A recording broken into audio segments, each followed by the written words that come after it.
Very very welcome to all साथियों। Exam fighter number 1 पे आप सभी का हार्दिक स्वागत है। यूजीसी नेट पेपर 2 हिस्ट्री के इस क्लासेस में आप सभी का हार्दिक अभिनंदन है। आज हम लोग पढ़ने वाले हैं अगस्त प्रस्ताव। तो आज हम लोग देखेंगे अगस्त प्रस्ताव क्या था, इसे क्यों पारित किया गया था और इसके क्या प्रभाव पड़े भारतीय राष्ट्रीय आंदोलन पर। इन सब चीज़ों के बारे में हम लोग अभी डिस्कस करेंगे। सबसे पहले स्टार्ट करते हैं कि यह अगस्त प्रस्ताव कब पारित किया गया था। तो अगस्त प्रस्ताव 8 अगस्त 1940 को पारित किया गया था। अगस्त प्रस्ताव को अन्य दूसरा नाम इसको कहते हैं लिन-लिथगो प्रस्ताव। लिन-लिथगो प्रस्ताव इसलिए कहा जाता है क्योंकि उस समय भारत के वायसराय लॉर्ड लिन-लिथगो थे और उसके कार्यकाल में यह प्रस्ताव आया था। इसीलिए अगस्त प्रस्ताव को लॉर्ड लिन-लिथगो प्रस्ताव भी कहा जाता है। इसके अलावा इसे अगस्त ऑफर्स भी कहा जाता है इंग्लिश में। तो अगस्त प्रस्ताव कब लाया गया था? 8 अगस्त 1940। अब हम लोग देखेंगे इसे क्यों लाया गया था, इसके कारण क्या थे।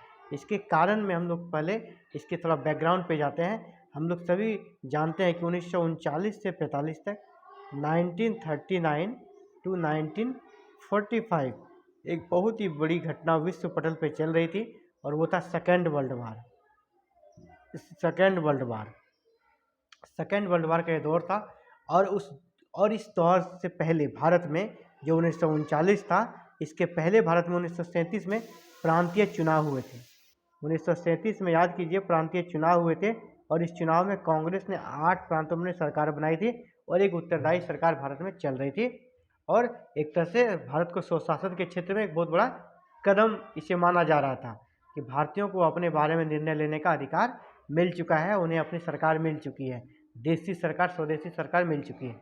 लेकिन जब 1939 में सेकेंड वर्ल्ड वार स्टार्ट होता है तो भारत के वायसराय लॉर्ड लिनलिथगो ने इन मंत्रिमंडल से, कांग्रेस के जो मंत्रिमंडल थे, इनसे बिना परामर्श किए, बिना सलाह मशुरा किए भारत को द्वितीय विश्व युद्ध में झोंक दिया।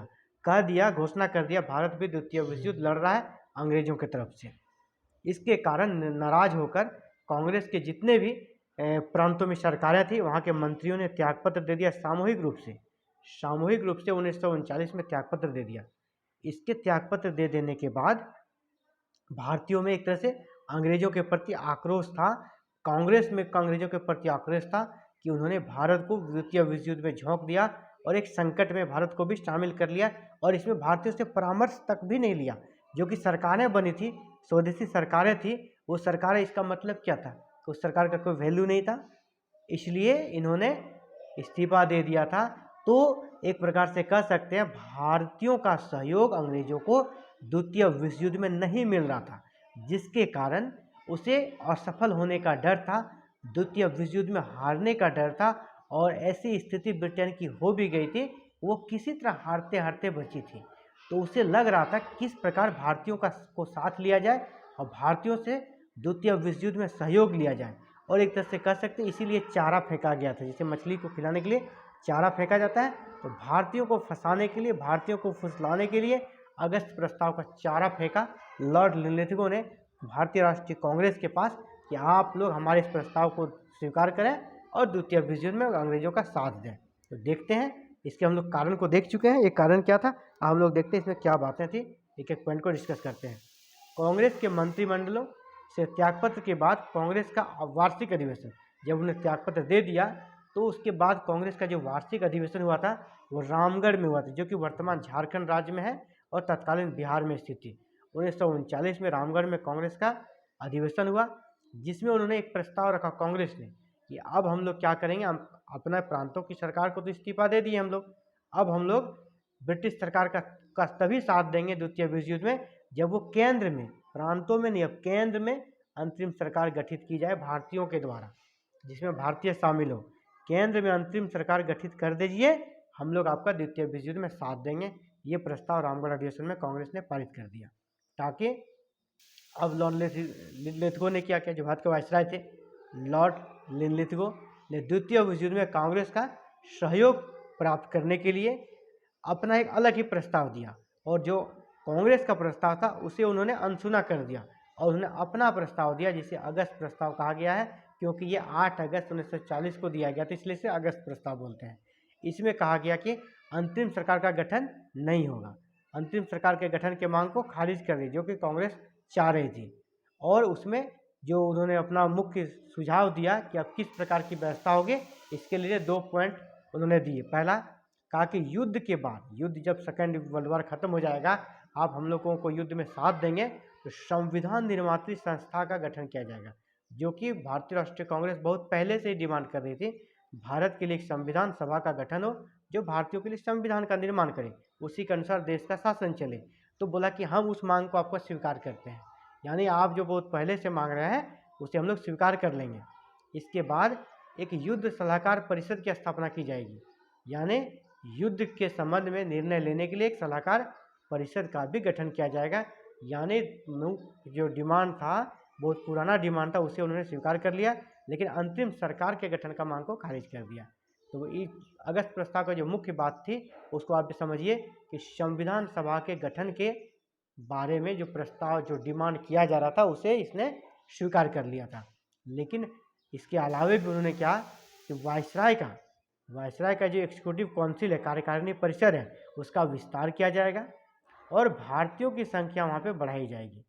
यानी वायसराय के कार्यकारिणी परिषद में जितने मेंबर होते हैं उसमें भारतीयों की बहुमत होगा। अब भारतीयों की संख्या को बढ़ाई जाएगी। जो मुख्य बात था, पहला संविधान सभा का गठन, दूसरा वायसराय के कार्यकारिणी परिषद का विस्तार किया जाएगा और भारतीयों को मौका दिया जाएगा। 2 बातें मुख्य रूप से इसमें निकल कर आई।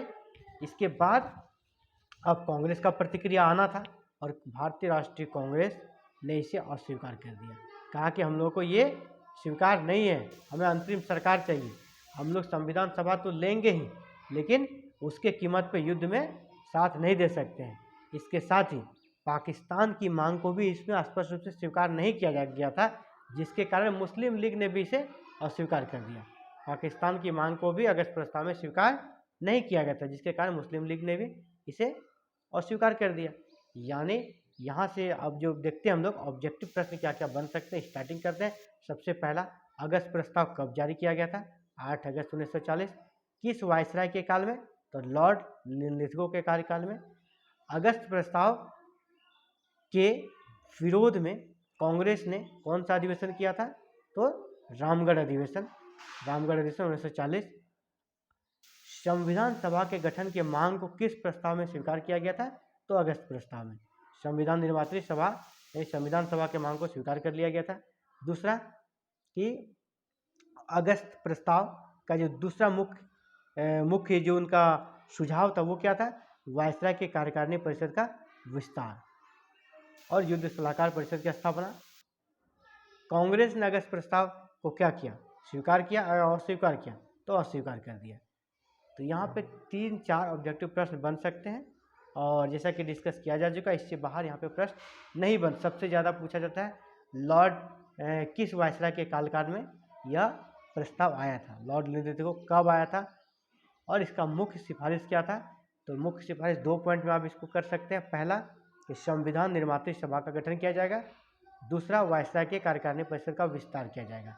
2 ही चीज़ें थी और केंद्र में अंतरिम सरकार का गठन का डिमांड किसने किया था? कांग्रेस ने, जिससे क्या हुआ? अस्वीकार कर दिया। तो ये थे बहुत ही इंपॉर्टेंट पॉइंट्स जो इससे बन सकते थे।